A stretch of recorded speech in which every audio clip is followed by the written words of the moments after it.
Have you ever wondered why some Indians in Canada are feeling isolated or even facing backlash lately?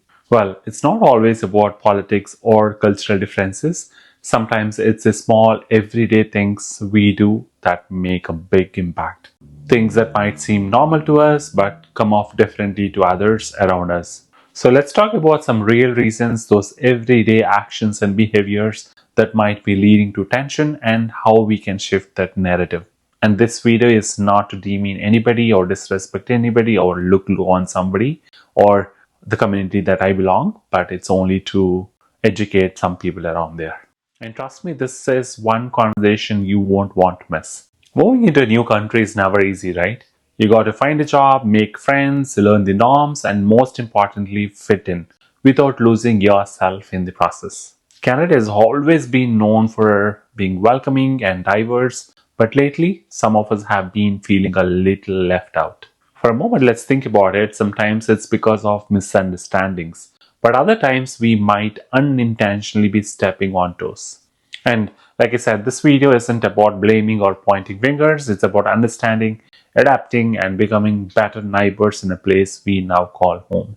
Let's look into what might be going wrong and how we all can fix it. Let's talk about simple yet surprisingly common issue, which is noise levels. And imagine this, you are hosting a get together with friends, the music's playing, and everyone's having a great time. It's all about good vibes, right? But here's where it gets tricky. In many Canadian neighborhoods, especially the quieter suburban ones, people really value their peace and quiet. When noise complaints start coming in, it's easy to feel like, why are they overreacting? We are just having fun. Let's say you moved into a quiet little neighborhood where everyone knows each other, and this happens in very small communities. On a regular Tuesday night, you decided to host a dinner with friends. Nothing too crazy, but maybe the music gets a little loud and the conversation gets lively. Your neighbor who is not used to that 9 p.m. feels like there's a concert next door. For them, it's a disruption, but for us, it's just a fun night in. In places like India, we are used to vibrant, bustling environments. Loud celebrations are just a part of life, but here it can be seen as a disturbance. It's not about stopping the fun, but about finding the middle ground. Maybe it's turning the music down after a certain hour or letting your neighbors know you're hosting a gathering. Little things that show you care about the community vibe. It's amazing how such a small gesture can change perceptions. And now let's talk about the next one, which is about public cleanliness and respecting the shared spaces. Now, this one's a bit awkward to talk about, but it's so important, which is public cleanliness. We've all seen it, right? You're at a park, having a picnic, or just hanging out, and by the end, there's trash left behind. Cups, food wrappers, you name it. It might not seem like a big deal, but it's one of the quickest ways to make people feel like you don't respect the space. For a moment, let's think about the time you had a big family gathering in a park, kids running around, food spread out, and laughter all around. But when it's time to leave, maybe not everyone pitches in to clean up, and some trash gets left behind. You think it's just a little mess, no big deal. But to someone who comes by the next morning for the peaceful walk, it's a sign that newcomers are not respecting the community space. Canadians take a lot of pride in their public spaces such as parks, trails, beaches, and keeping these spaces clean is seen as a way of respecting everyone who shares them. So when trash starts piling up, it's not just about cleanliness anymore, it's about being seen as part of the community or worse, or as outsiders who don't care. So for that, it's a quick fix. And for that, here's a quick fix. Always carry an extra trash bag with you and encourage your friends and family to pitch in that moment. And trust me, it's a small effort that makes a huge difference in how we are seen. Alright, let's talk about a tricky one, overcrowding and parking issues.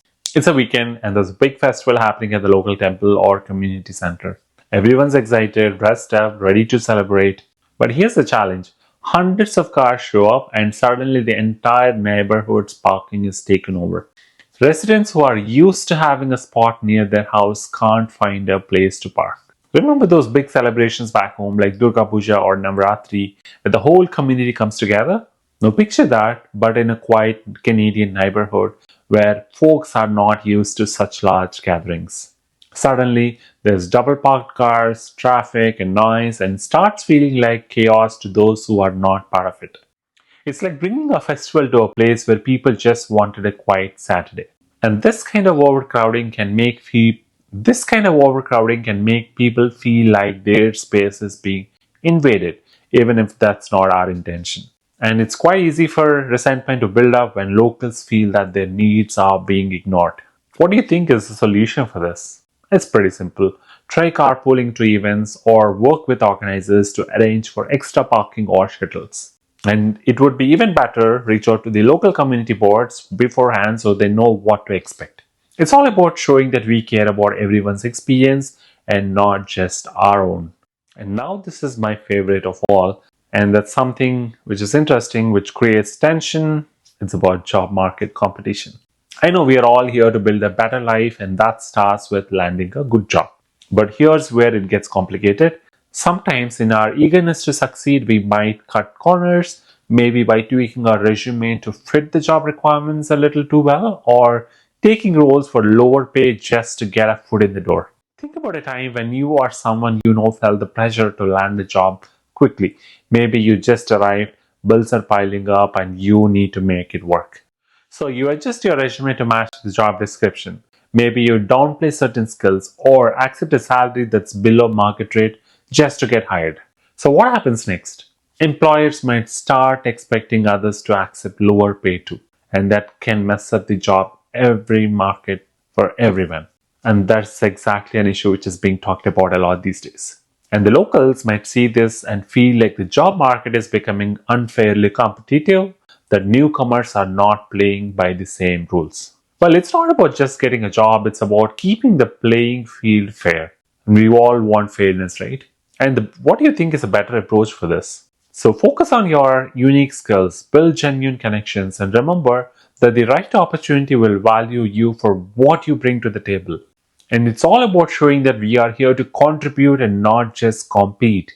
And this one's probably the toughest, but also the most important, adapting to cultural norms without losing our identity. It's that fine line between staying true to who we are and while blending into the new environment.